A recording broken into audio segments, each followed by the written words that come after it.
다 함께 자리에서 일어나셔서 오늘 우리에게 주시는 하나님의 말씀 갈라디아서 3장 23절에서 29절의 말씀을 저와 한 절씩 교독해서 읽겠습니다. 갈라디아서 3장 23절에서 29절의 말씀을 저와 한 절씩 읽겠습니다. 믿음이 오기 전에 우리는 율법 아래에 매인 바 되고 계시될 믿음의 때까지 갇혔느니라.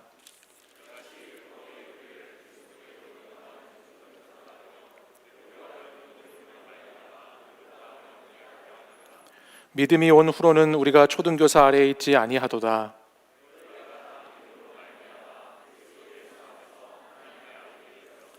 누구든지 그리스도와 합하기 위하여 세례를 받은 자는 그리스도로 옷 입었느니라.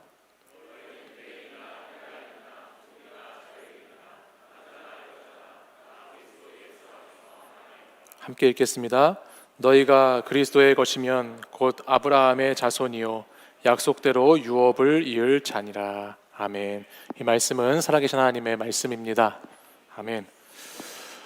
우리가 하루를 지나면서 가장 많이 접하게 되는 광고가 뭐가 있을까요? 아침에 집을 나서기 시작하면 보게 되는 광고가 아마 하루 동안에 수백 가지가 넘을 것이고, 또 인터넷이나 SNS, 방송 매체를 통해서도 수없이 많은 광고들을 우리가 매일 접하면서 살아가는데, 그 광고 가운데 여러분 가장 많은 광고는 어떤 것이 있을 것 같으세요?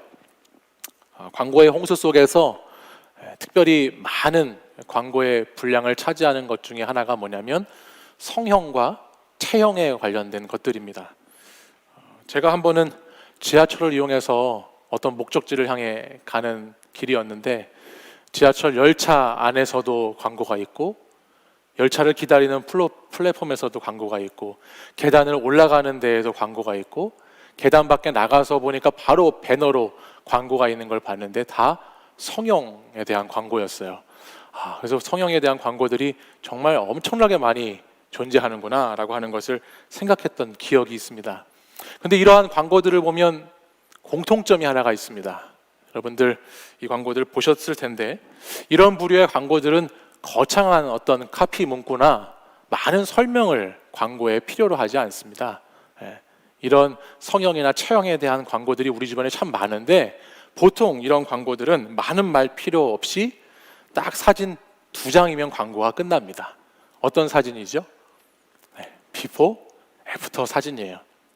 전과 후 아주 극명하게 대조되는 같은 사람일까 싶을 정도의 이 2장의 사진만 있으면 아무 더 이상 말이 필요 없이 광고가 끝나버린다라고 하는 것입니다. 가만히 보다 보니까 이 사진에서 중요한 것은 미래가 아니라 과거인 것 같더라고요. 제가 가만히 보다 보면 화장품 광고를 보면 화장기가 전혀 없이 너무나 초췌해 보이는, 아니 거의 환자 수준의 분들을 과거에 이렇게 배치해 놓은 것도 보게 되고, 또 과도하게 살이 찌거나 또는 매우 헝클어지고 망가진 머리라든지 모습이라든지 이런 것들을 과거의 모습으로 많이 보여주는 것을 보게 돼요. 아마 과거에 얼마나 이분이 참혹했는지를 광고를 통해서 표현하고 싶어서 그렇겠죠.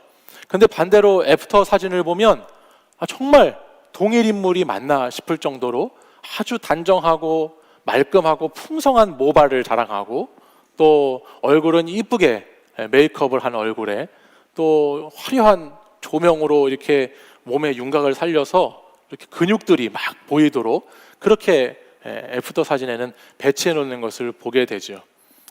이런 광고들 여러분 한 번쯤 다 보셨죠? 네, 보신 적이 있으실 거예요. 근데 이런 광고들의 메시지는 굉장히 분명합니다. 어떤 메시지가 있나요? 이걸 사거나 이곳에 다니거나 하면 당신도 달라질 수 있습니다라고 하는 메시지를 강력하게 단 2장의 사진으로 전달하고 있는 것입니다. 참혹한 과거가 화려한 미래로 이 사진 2장에 담겨서 비포 애프터라고 하는 전과 후라고 하는 것을 만들어내고 보여준다라고 하는 것입니다.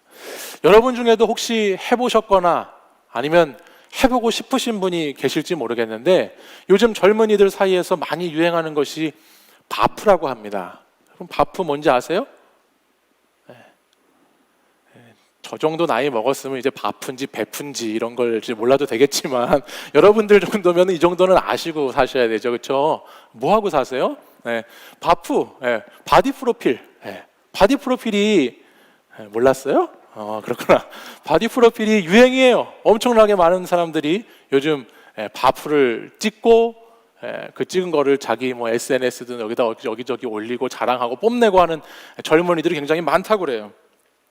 근데 이 바프의 인기가 얼마나 높냐면 지난 7월 달만 해도 이 바프라고 하는 키워드 검색만 50건이 넘었다고 그러고, 이 바프라고 하는 바디 프로필 관련 게시물이 SNS에 200만 건이 넘게 돌아다닐 정도라고 하니까 정말 엄청나게 많은 사람들에게 관심이 있다고 하는 것이죠. 어떤 한 목사님이 저한테 그런 얘기를 하더라고요. 목사님도 바프를 좀 찍어서 연말에 달력으로 만들어서 팔라고. 그래서 제가 그걸 잠깐 저희 집에 얘기했더니 우리 집에서도 안 사겠다고 그러더라고요. 그래서 제가 이게 남의 몸이라고 함부로 말하면 안 되는데 이렇게 말을 하는구나, 제가 이런 생각을 했었는데, 바프에 여러분 바디 프로필에 문제가 많이 있어요. 엄청나게 많은 젊은이들 2030 MZ 세대들이 관심이 많다고 하지만 이 바디 프로필이 굉장히 건강에 많은 문제를 일으키고, 이것으로 인해서 건강이 완전히 손실되고 건강을 잃어버려서 막 고발하는 사람들, 또 이것 때문에 정말 힘들어하는 사람들도 이야기가 많이 나오고 있어요. 단기간에 과도하게 다이어트를 하고 몸을 만들려고 하다 보니까 여러 가지 질병에 걸리는 거예요. 빈혈도 걸리고 위장 장애도 오고 또 탈모도 오고 폭식증, 거식증, 또 심한 사람은 우울증을 느끼기도 하고 또 강박증까지 느끼기도 하면서 다양한 문제들이 이 바디 프로필 순식간에 이 몸을 만든다고 하는 이것에 문제가 있다라고 하는 겁니다. 인생샷을 한번 찍으려고 했다가 인생이 그냥 샥 가버리는 거죠. 인생샷을 한번 찍고 싶었는데 자기 인생이 가버리는 일들이 생긴다라는 말입니다. 제가 요즘에 이런 사태들을 보면서 이런 생각을 해보게 됐어요. 우리가 비포 애프터 제가 얘기를 앞에 드렸는데, 이 애프터라고 하는 이 내 후의 모습, 전의 모습이 아닌 후의 모습, 어떤 목표를 가지고 열심을 다해서 사는 것, 그 목적을 이루기 위해서 최선을 다하는 것 참 중요하다. 그런데 그 목적과 목표가 굉장히 외적인 것으로만, 또는 무언가를 남에게 드러내고 과시하는 것으로만 이 목표와 목적이 쓰였을 때 얼마나 위험할 수 있는가라고 하는 것을 이 예를 통해서 한번 돌아보게 되었다는 말이에요. 그래서 이런 인간의 욕망에 의존하는 목적, 인간의 자신을 드러내고 인정을 받고 자기 자신이 높아지려고 하는 이런 애프터의 목적은 언제나 애프터로 유지되지가 않아요. 계속해서 A와 B를, B와 A를 반복해서 돌아가고 돌고 하면서 오히려 우리의 몸도 마음도 또 영도 망가지게 하는 경우들이 많이 있다라고 하는 것입니다. 그래서 어떤 면에서 보면 비포 애프터라고 하는 것이 굉장히 좋은 것이지만, 이런 그냥 세상적인 관점에서의 전과 후에 대한 비교는 굉장히 때로는 위험할 수도 있다라고 하는 것이에요. 저는 오늘 본문 말씀을 이렇게 묵상하면서 이 비포 애프터의 이 관점이 신앙 안에도 많이 들어와 있구나라고 하는 생각을 한번 해보게 됐습니다. 그것을 다른 말로 하면 율법의 방식이 아닐까 생각했어요. 이 전과 후를 비교하는 방식, 이것은 율법에 대한 방식이구나. 율법을 지킴으로써 복을 받는다고 하는 이 비포 애프터의 방식과 사고는 말씀을 묵상하는 가운데 굉장히 위험할 수 있는 것이구나라는 생각을 해보게 되었다는 말이에요. 이스라엘 백성들에게 율법은 굉장히 중요한 것이었습니다. 왜냐하면 이들은 율법을 지키는 것을 통해서 하나님께 순종하고 율법을 지키는 것을 통해서 복을 받는다라고 생각했기 때문에 이들은 율법을 지키는 행위가 이들의 신앙과 삶의 모습에 있어서 너무나 중요했어요. 그래서 율법을 지키려고 참 많이 노력을 했죠. 그리고 율법을 지키는 것에 대해서, 행위에 대해서 많은 강조를 했습니다. 근데 저와 여러분이 알듯이 이스라엘 백성들이 지켰던 그 율법에 의해서 그들이 참으로 자유했는가? 그들이 율법을 지키는 것을 통해서 정말 행복했는가라는 것을 생각해 보면, 말씀을 보면 그렇지 못했다라고 하는 것을 알게 됩니다. 모세를 통해서 처음 이스라엘 백성들에게 주어졌던 율법은 하나님께서 정말 이스라엘 백성들에게 복이 되게 하시기 위한 율법이었어요. 하나님께서 복 주고 싶으셔서 행복한 백성을 만들고 싶으셔서 율법이라고 하는 것을 주셨죠. 근데 이스라엘 백성들은 그 율법을 지키는 것에만, 외적인 것에만 자꾸 따라가다 보니까 복을 주시는 분이 하나님이신 것을 빼놓고 율법을 지키는 행위를 통해서 자신들이 복을 얻을 수 있다는 착각에 빠지게 된 것입니다. 그러니까 이 율법의 원래 의미와 의도를 새까맣게 잊어버리고, 율법은 원래 더 하나님을 바라보게 하고 하나님께 가까이 나가게 하고 하나님과의 친밀함을 유지하기 위한 도구가 되는 것이 율법인데, 그 율법 자체가 뭔가 있는 줄 알고 율법을 대하다 보니 이들은 하나님과의 관계마저 깨어져 버리는 아주 불행한 모습을 보여주게 된다는 것이에요. 하나님이 율법을 통해서 이루고자 하시는 뜻이 있는데 그 뜻을 이루어드리지도 못할 뿐만 아니라 그 율법 가운데 자신이 갇히게 되고, 왜 이렇게 이 율법을 지키는 거는 어려운 거야? 왜 이렇게 율법은 많은 거야? 왜 이렇게 율법은 힘든 거야? 라고 하면서 그 율법 안에 자신들이 매이고 갇히게 되는 모습이 이스라엘 백성들의 모습이었다라고 하는 것이에요. 마치 우리가 몸의 건강을 위해서가 아니라, 앞에서 말씀드렸지만 단지 바디 프로필을 하나 잘 찍기 위해서 몸을 만들었을 때 여러 가지 문제가 나오는 것처럼 원래의 율법의 의미를 놓치고 본질을 놓치고 그것을 잘못 추구했을 때 거기서 오는 많은 문제들이 있다라고 하는 것입니다. 신앙생활에도 이러한 개념을 한번 생각해 볼 수 있을 것 같아요. 여러분들이 신앙생활을 하면서도 이 신앙이라고 하는 것을 세상의 관점으로, 비포 애프터라고 하는 관점으로, 개념으로 신앙 체계를 형성해 나가다 보면 우리의 신앙에는 많은 오류들이 생기는 것을 경험할 수밖에 없습니다. 내가 신앙생활을 하는 전과 후로 모든 것을 나누면, 내가 교회에 다니기 전과 후로 모든 것을 나누기 시작하면 거기에서는 내 자신의 한계 때문에, 또 상황의 한계 때문에 우리의 모든 것이 막히고 중단되는 것을 경험하지 않을 수 없기 때문에 신앙의 근본적인 뿌리를 잘 알지 못하는 오류에 빠질 염려가 있다고 하는 것입니다. 여러분 가운데는 오랫동안 신앙생활을 하고 교회를 다니면서 아마 별로 달라진 것이 없는 것 같은, 내가 교회에 꾸준히 다녀도 별로 내 삶에 뭔가 달라지는 것이 별로 없구나, 뭔가 변화가 이렇게 없이 늘 제자리 걸음인 것만 같은 그런 경험을 해봤던 분들이 계실 거예요. 아니, 또는 혹시 지금도 한 주 한 주 신앙생활을 반복해서 하고 있지만 늘 쳇바퀴 도는 것처럼 제자리에만 머물고 있는 것 같아서 내가 참 도대체 무엇을 믿고 내가 왜 신앙생활을 하고 있는지에 대한 생각을 가졌던 분들도 있을 겁니다. 특별히 이 코로나 시대를 보내다 보니까요, 제가 신방을 하고 청년들하고 만나고 이야기를 하다 보니까 이런 청년들이 우리 주변엔 참 많아지는 것 같아요. 코로나 시대와 함께 뭐가 이렇게 좀 끊어지고 중단된 시대를 우리가 살다 보니까 우리 청년들 가운데에는 내가 가지고 있었던 믿음이 정말 내가 믿음이 있었나? 라고 하는 어떤 생각들, 또는 내가 과거에 신앙생활을 열심히 했는데 내가 진짜 예수님을 믿으면서 신앙생활을 한 건지, 아니면 오늘 제가 앞에서 말씀드린 그냥 율법적인 신앙생활을 했는지에 대한 어떤 갈증과 또는 회의와 의심 가운데 있는 청년들도 많이 있는 것 같은 이야기를 듣게 됐어요.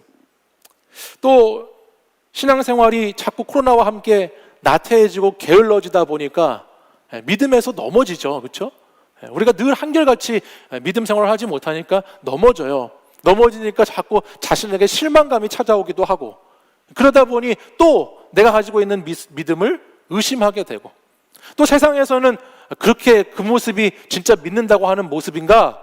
라고 하는 질문들 앞에서 나는 정말 어떤 믿음을 갖고 지금까지 있었는지, 내게 있던 것이 정말 믿음은 맞는지, 내가 예수님은 정말 믿고 사는 사람인지에 대해서 많은 청년들이 생각하게 된다라고 하는 거예요. 근데 안타까운 것은 이 생각 가운데 자신의 믿음의 역사를, 과거 오늘까지 하나님께서 인도하신 그 믿음의 역사를 많은 사람들이 무시해버리거나 또는 포기해버리거나 떠나가는 사람들도 많이 있다는 것이 안타까운 것이죠. 신앙의 체계를 내가 변화되는 것, 내가 달라지고 내 상황이 바뀌는 것에 우리의 신앙의 초점을 두고 신앙생활을 하다 보면 오히려 그 변화되지 못한 나 때문에, 달라지지 않는 우리의 모습 때문에 갇히게 되고 매이게 되는 경우가 생깁니다. 율법이 우리를 자꾸만 메어놓고 가둬놓는 것처럼 신앙의 체계 안에도 여러분들이 물론 예수님 믿으면 달라집니다. 예수님 믿으면 삶의 목적과 가치에 변화가 생기고, 예수님 믿으면 나의 말과 행동이 달라지고 우리의 세계관이 바뀌어요. 하지만 이 신앙생활이라고 하는 체계의 모든 초점을 내가 달라지는 것, 변화되는 것에만 두고 신앙생활을 하다 보면 비포 애프터처럼 또 언제 그 애프터가 나에게 비포로 바뀌어서 올지 모르기 때문에 계속해서 우리는 그 시험과 그 한계를 넘어가지 못하게 된다라고 하는 말씀입니다. 믿음을 가진 자에게는 변화라고 하는 것이, 믿음을 가진 자에게는 달라진다라고 하는 것이 믿음의 과정 중에 연속적으로 꾸준하게 천천히 이루어지는 것이지, 한 번에 번갯불에 콩 볶듯이, 우리 어른들이 이런 말씀을 많이 썼거든요. 들어보셨는지 모르겠지만 번갯불에 콩 볶듯이 한 번에 달라지는 것으로 생각하면 그것은 신앙에 굉장히 심각한 오류에 빠지게 된다라고 하는 것입니다. 바로 갈라디아 성도들에게, 오늘 말씀 갈라디아 말씀을 보면 바울을 대적하는 자들에게 바울이 이런 말씀을 전해주고 싶었던 것 같아요. 왜냐하면 바울을 대적하는 많은 사람들이 당시에 있었던 율법의 행위를 가지고, 율법의 조문을 가지고, 할례라고 하는 것을 가지고 바울과 그 바울이 전한 복음을 의심하는 사람들을 계속해서 만들어냈기 때문이에요. 바울이 전했던 그 복음의 핵심을 자꾸 잃어버리게 하고 오늘 이렇게 얘기하는 거죠. 너 달라지지 못한 걸 보니까 가짜구나. 너 신앙생활 계속 꾸준히 그렇게 해왔다고 하면서 너 변화되지 않는 걸 보니까 너 믿었던 거 헛것이구나. 계속 이런 마음의 불편함을 심어준다라고 하는 거예요. 여러분, 이걸 잘 들으셔야 되는 게, 이단과 사이비 종교가 이것을 엄청나게 강조합니다. 이단과 사이비 종교를 보시면 계속해서 그 율법의 조항들로, 그들의 교리로 사람들을 계속 가두고 매이게 하죠. 그래서 참된 자유를 누리지 못하게 하고, 변화되지 못한 거는 정죄하고, 달라지지 않은 것을 계속 죄악시하면서, 그러니까 네가 제대로 믿는 게 아니고 너는 믿음이 아예 없었고 너의 믿음의 과거의 역사는 아무 소용이 없는 헛된 것이었다라고 계속해서 그것을 주입해 가는 것이기 때문에 우리가 이것을 조심해야 된다라고 하는 거예요.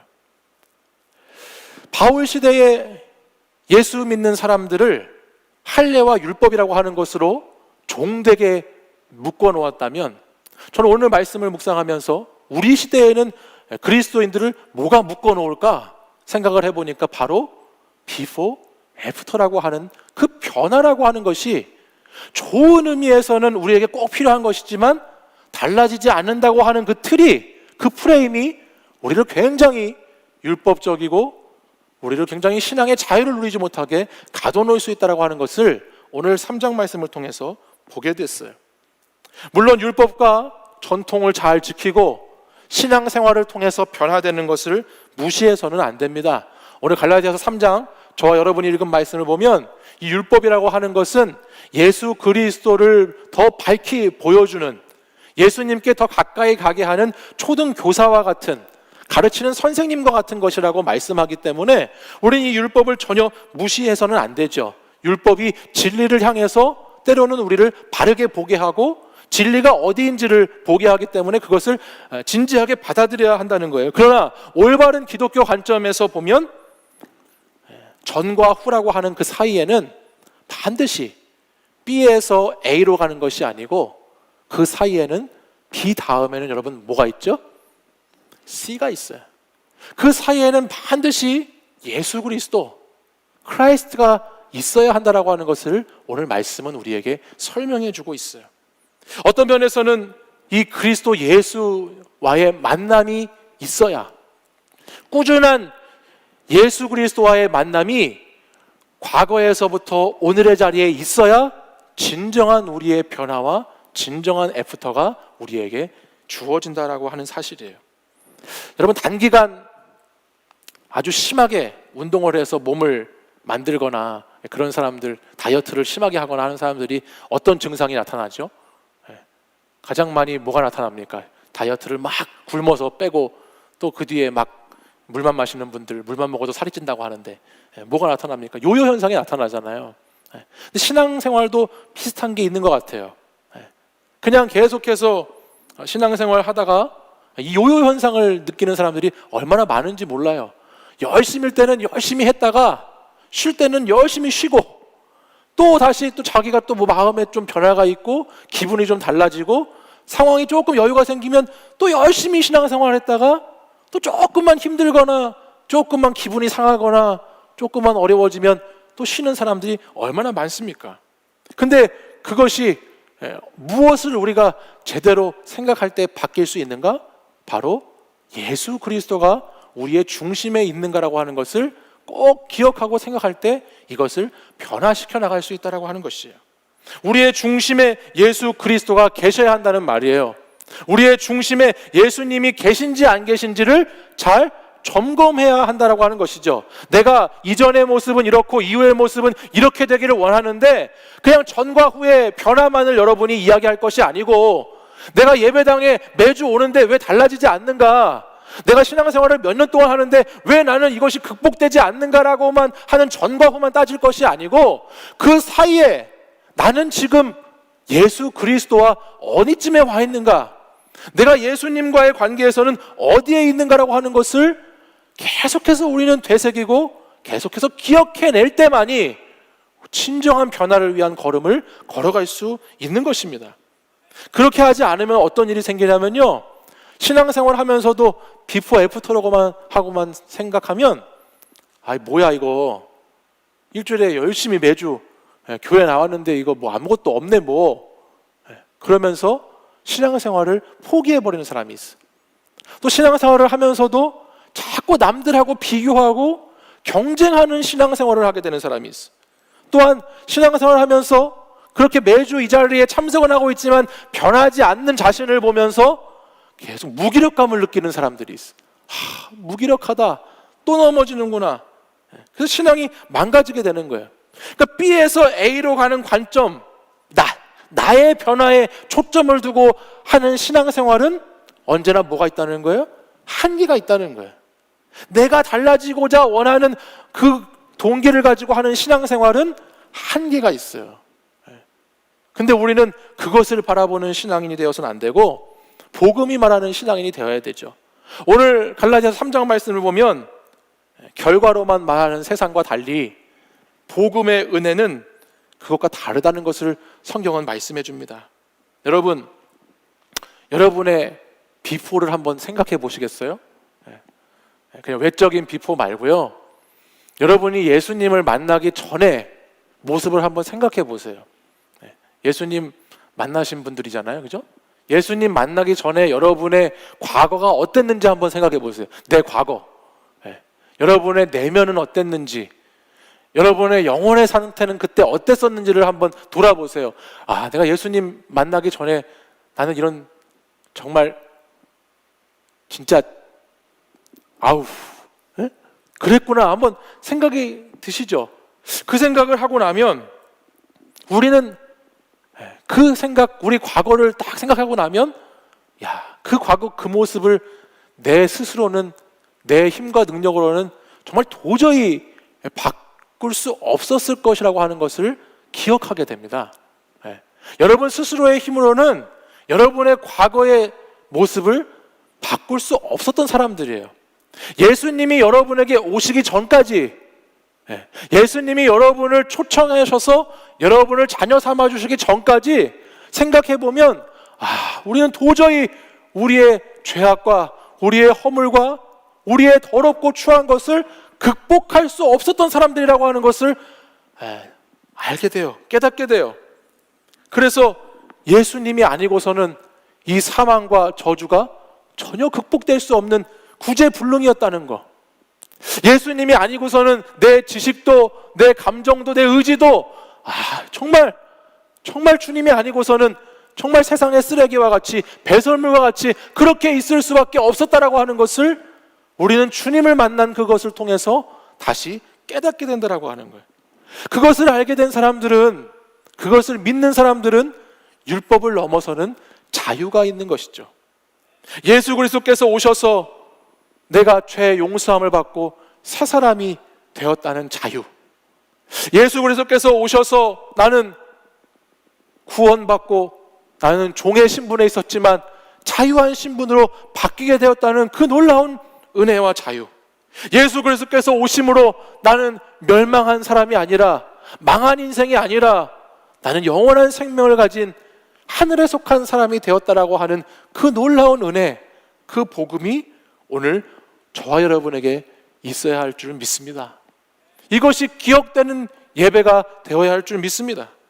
믿음이 오기 전에는 우리 모두가 율법에 갇히고 매인받은 사람들이지만 믿음이 온 후로는 더 이상 율법이 우리를 가두지 못하지요. 우린 더 이상 율법에 매여 있지 않습니다. 믿음이 온 후로 우리는 하나님의 자녀가 되고 하나님의 아들과 딸이 되었기 때문에 더 이상 세상 기준에 있는 과거와 미래를 이야기하는 것이 아니고 하나님의 기준에 있는 새로운 과거와 새로운 미래를 이야기하는 사람들이 되어야 한다고 하는 것입니다. 주님이 오셔서 우리의 애프터는 이미 끝났습니다. 여러분, 여러분의 미래는 영원한 소망이고 주님과 함께 영원한 하나님의 나라에서 하나님과 함께 지내는 참된 자유와 회복이 있는 하나님의 사람들이 우리는 이미 되었습니다. 우리는 천국을 소유한 하나님의 자녀지요. 이 세상에 끝나는 것으로 끝나는 것이 아니고 우리는 영원한 세상에서 하나님과 함께, 예수님과 함께 그 세상을 살아갈 주님의 자녀가 됐어요. 이 땅에 열심히 살아가는 이유는 우리가 끝을 아는 사람들이기 때문에 이 땅에서 더 나누고 더 베풀고 더 섬기기 위해서 열심히 사는 것이지 나의 욕망이나 나의 정욕을 위해서 이 땅에서 열심히 살아가는 것이 아니라고 하는 것입니다. 그렇기 때문에 여러분 오늘 이 시간에 좀 기억했으면 좋겠어요. 우리 이 코로나 시대를 지내면서 제가 우리 청년들을 만나다 보니까 참 안타까운 마음이 들어요. 여러분이 전에 비해서 달라지지 않았다고 해도 여러분 거기에서 너무 실망하지 마세요. 여러분이 전에 비해서 오늘 내 믿음이 정말 막 뜨겁고 성령으로 충만한 것 같지 않다라고 해서 여러분 거기서 포기하지 마세요. 믿음이 오기 전과 후는, 예수님이 오기 전과 후는 완전히 다른 삶이 우리에게 주어진 거예요. 이 땅에 살아가는 삶의 모습만이 아니고 예수님이 이미 우리에게 오셨기 때문에 우리는 영원한 승리를 가지고 살아가는 사람들이 되는 줄 믿습니다. 여러분, 그리스도 안에서 우리가 점검해야 할 것은 미래에 내가 계속 이 신앙을, 믿음을 유지할 수 있을까? 내가 이런 모습으로 내가 믿음을 잘 지켜낼 수 있을까라고 하는 것을 점검해야 되는 것이 아니고 오늘 내가 예수 그리스도 안에서 어떤 존재인지, 오늘 내가 주님 안에서 누구인지를 우리는 점검하는 삶을 살아야 합니다. 자기 과시와 인정과 욕망의 충족만을 위한 미래가 아니고 오늘 내 자리에서 나는 주님께 어떤 사람으로 서 있는가라고 하는 것들을 점검해 나갈 때 미래가 달라지게 되는 거예요. 그러니까 여러분, 세상의 다른 헛된 것들하고 싸우지 마세요. 전과 후를 생각하면 날마다 육의 싸움을 하는 사람들이 있어요. 날마다 종이 되어 살아가는 사람들, 그 안에서 늘 싸우는 사람들이 있어요. 나도 이렇게 변해야 한다고 싸우고 너도 이렇게 변하라고 싸우고 우리 서로가 계속 이렇게 달라져야 된다고 싸우며 살아가는 사람들이 있어요. 근데 우리의 싸움은 그런 싸움이 아니에요. 혈과 육에 속한 싸움이 아니에요. 우리의 싸움은 오늘도 내가 하나님의 자녀 되는 것을 확인하는 싸움이 되어야 되는 거예요. 내가 하나님의 자녀로서 내가 어디에 있는지를 자꾸 점검하는 것에 싸움을 싸우시고 다른 것에는 좀 양보도 하시고 다른 것에는 좀 손해도 보시고 그렇게 여러분들 살아가시는 그리스도인들이 되시기를 바랍니다. 사랑하는 여러분, 하나님은 한 번도 우리를 소유로 생각하신 적이 없으세요. 하나님은 우리를 소유물로 대하신 적이 없으시죠. 하나님은 우리에게 전과 후가 이렇게 율법적으로 달라져야 한다고 요구하시지 않으셨어요. 하나님이 원하시는 것은 하나님이 우리의 아버지가 되어주기를 원하시고, 우리와의 관계 속에서 하나님은 종교가 아니라 진리와 생명을 나누는 그런 관계, 그런 아버지 하나님과의 교제를 원하시는 줄 믿습니다. 그래서 그 관계 속에 우리를 들어오게 하시기 위해서 주님이 오셨잖아요. 그렇죠? 하나님이 도저히 우리의 힘으로는 되지 않지만 그 관계 속에 무조건 다 저와 여러분을 넣어주시기 위해서, 품어주시기 위해서 자신의 아들 예수 그리스도를 이 땅에 보내주셨죠. 그 관계 속으로 들어오라고. 종의 멍에를 메고 살아가는 자들이 아니고 참된 자유한 신앙인으로 살아가라고 우리에게 예수 그리스도를 보내주셨습니다. 그렇기 때문에 여러분, 잘 변하지 않는 것 같다고 실망하고 떠나지 마시기 바랍니다. 잘 달라지지 않는 것 같다고 포기하지 마시기를 바랍니다. 제가 이렇게 요즘 시대를 이렇게 바라보다 보니까 이 비포 애프터, B에서 A로 가는 관점을 가지고 살아가는 사람들을 보면 정말 너무나 안타까울 때가 많이 있어요. B에서 A로 가지 못해서 자신의 인생을 포기하는 사람들이 얼마나 많은지, 또 자신의 삶의 자리에서 너무나 무기력하게 살아가는 사람들이 얼마나 많은지, 심지어는 목숨도 스스로 끊는 사람들도 얼마나 많은지 모릅니다. 죽고 싶을 때가 있다라고 하는 거죠. 그렇죠? 정말 이것밖에 안 되나, 죽고 싶다. 그러나 B에서 A로 가는 것이 아니라 B에서 그리스도에게로 가는, 예수님께 가는 인생은 결코 실망하지 않습니다. 포기하지 않습니다. 자신의 목숨을 그렇게 소홀히 여기지 않습니다. 주님이 나를 자녀 삼아 주셨기 때문에, 주님이 나를 위해 생명을 버리시고 목숨을 버리셨기 때문에 나는 그 주님을 바라보면서 다시 오늘의 삶을 살아가는 것입니다. 사랑하는 여러분, 우리 신앙의 여정 가운데 우리는 예수님을 믿음으로 만난 사람들입니다. 이미 예수님은 우리에게 오셨어요. 그 예수님께 여러분의 과거의 모든 것들, 오늘의 모든 것들을 가지고 가시기만 하면 주님은 거기서부터 저와 여러분을 새롭게 하시겠다라고 말씀하십니다. 예수 그리스도의 중심으로 우리의 삶의 발걸음을 옮기면, 우리의 초점을 거기에 두면 주님은 우리의 애프터를 책임지시겠다고 말씀하세요. 전과 후의 변화의 유무에 따라서 날마다 좌절하고 쓰러지는 인생이 아니라, 오늘도 내가 예수 중심으로 예수님을 바라보는 사람에게는 주님이 확실한 변화, 놀라운 변화, 세상이 감당할 수 없는 다른 모습의 변화를 허락하신다고 말씀하십니다. 여러분 가운데 혹시 이 시간 슬픈 마음 있는 분이 계신가요? 몸이 아프고 마음이 병든 분이 계신가요? 신앙생활을 오래 했는데도, 교회에 계속 나오고 있는데도 달라진 것이 없는 것 같아서, 변한 것이 없는 것 같아서 좌절하고 낙심되고 실망 가운데 있는 분이 계신가요? 오늘 예수 그리스도를 다시 여러분 바라보시기 바랍니다. 예수 그리스도께 다시 여러분 나아가시기를 바랍니다. 그리고 그분의 이름을 부를 때 그분이 능력이 되시고 구원이 되셔서 저와 여러분을 회복하신다는 것을 오늘 다시 믿음으로 고백하고 다시 회복할 수 있는 저와 여러분이 되기를 간절히 소망합니다. 우리 자리에서 일어나셔서 우리 함께 찬양 고백하고 같이 기도하겠습니다.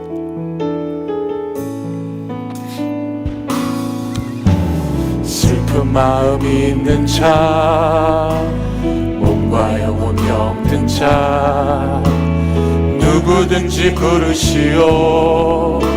예수 이름 부르시오.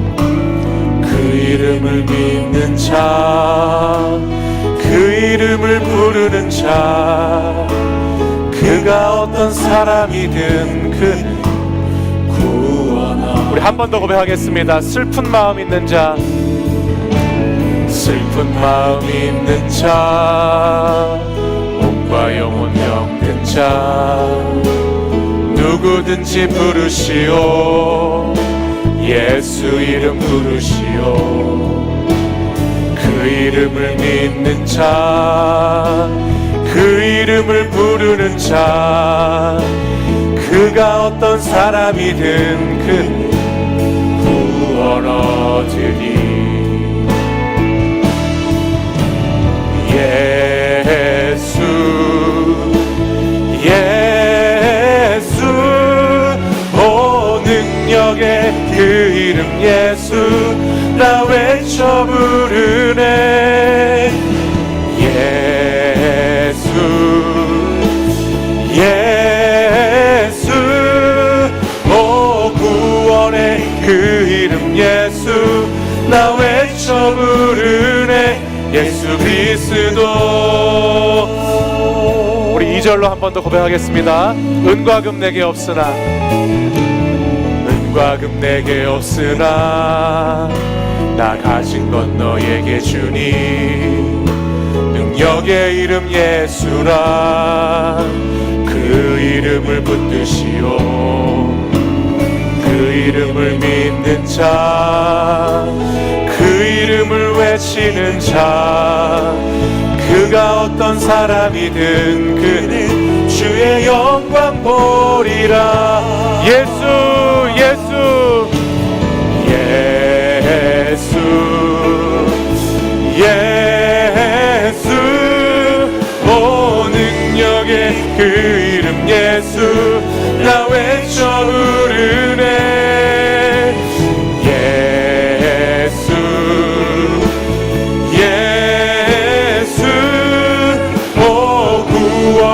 그 이름 예수 나 외쳐 부르네.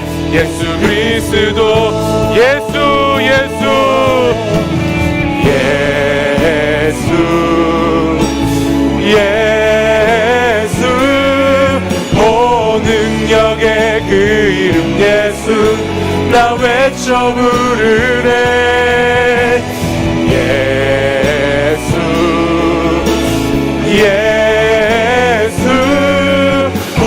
구원의 그 이름 예수 나 외쳐 부르네. 예수 그리스도. 우리 이 시간 함께 기도하기 원합니다. 이 시간 기도하실 때에 주님, 코로나19와 함께 이 믿음의 생활을 이어가는 것이, 신앙의 생활을 한다고 하는 것이 정말 주님 쉽지 않습니다. 믿음을 지켜간다고 또 신앙생활을 잘 한다고 하지만 내 모습이 또 내 마음이 내 삶과 내 주변의 환경이 달라지지 않고 변하지 않는 것 같아서 마음이 힘들고 어려울 때가 너무나 많이 있습니다. 내가 알던 주님이, 내가 믿었던 주님이 정말 오늘도 여전히 나와 함께 하시는 주님이신지, 오늘도 나를 구원하시고 능력이 있으신 주님이신지 내 마음속에 의심이 찾아오고 또 무력감이 찾아올 때도 주님이 있습니다. 그러나 그럴 때마다 우리에게 믿음으로 오신 주님, 우리를 먼저 찾아오신 주님, 우리를 자녀 삼아 주시고 우리를 구원하시기 위해 아들 예수 그리스도를 우리에게 주신 주님, 그 주님을 다시 기억하는 사랑하는 저와 여러분이 되기를 간절히 소망합니다. 슬픈 마음, 또 몸과 영혼이 병든 사람이 있다면 오늘 주님께서 예수 그리스도의 이름을 다시 부르라고 말씀하십니다. 우리의 삶에 믿음이 연약해지는 사람이 있다면, 의심이 찾아오는 사람이 있다면, 바뀌지 않아서 힘든 사람들이 있다면 다시 예수 그리스도의 이름을 부르라고 외치라고 말씀하십니다. 율법에 갇혀있는 신앙생활이 아니고, 율법의 변화에 매여있는 신앙생활이 아니고, 오늘도 나를 참된 변화로 새로움으로 인도하실 그 주님을 바라보라고, 주님을 붙잡으라고 말씀하시는 주님을 의지하는 시간이 되기를 간절히 소망합니다. 사랑하는 여러분, 이 시간 예수 그리스도의 이름을 크게 외치실 수 있기를 바랍니다.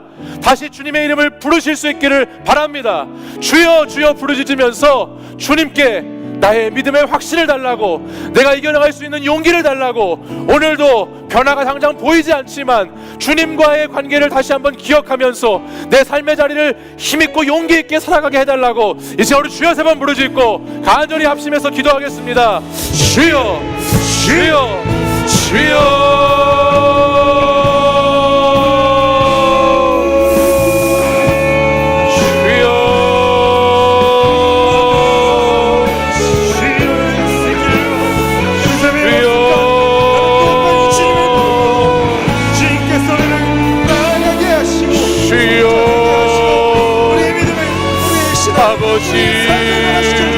아버지 하나님, 신앙과 삶을 하나님 새롭게 하여 주옵소서.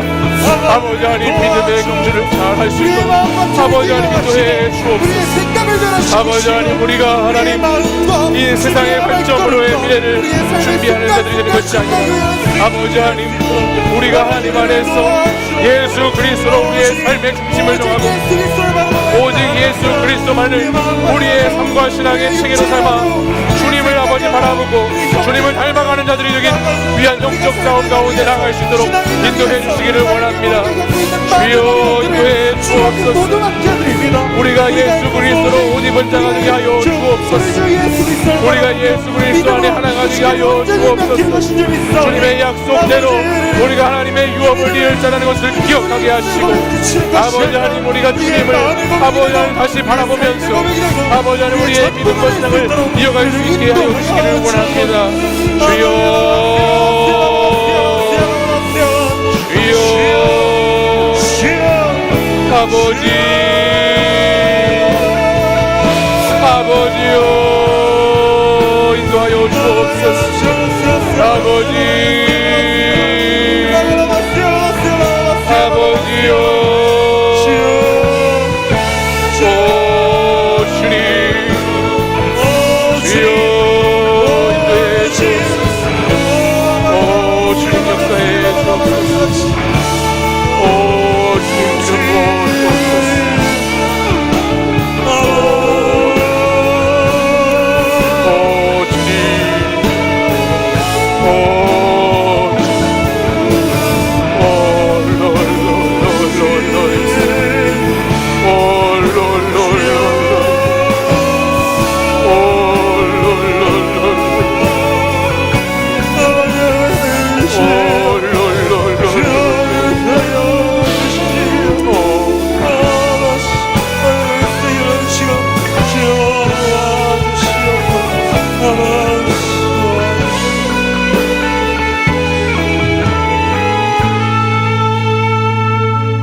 사랑과 은혜가 풍성하신 하나님 아버지, 우리 사랑하는 청년들이 오늘도 주님의 날을 기억하고 주님께 마음과 뜻과 힘과 정성을 다해서 예배할 수 있도록 인도해 주시니 감사를 드립니다.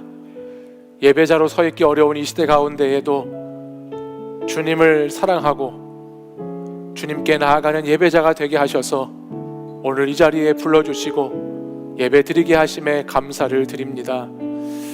주님께 나아가는 하나님의 사람들이지만 우리의 삶의 자리, 때로는 믿음이 손에 잡히지 않아서 힘들 때도 있고, 또 우리의 삶의 자리에 변화가 없고 달라지는 것이 없는 것 같아서 나의 믿음을 헛된 것으로 생각하고 여기게 될 때도 있지만, 주님, 오늘 다시 말씀을 하시는 주님께서 우리에게 예수 그리스도를 바라보라고, 예수 그리스도로 옷 입은 하나님의 자녀됨의 부르심을 기억하라고 말씀해 주시니 그 말씀 의지해서 다시 나아가기를 원합니다.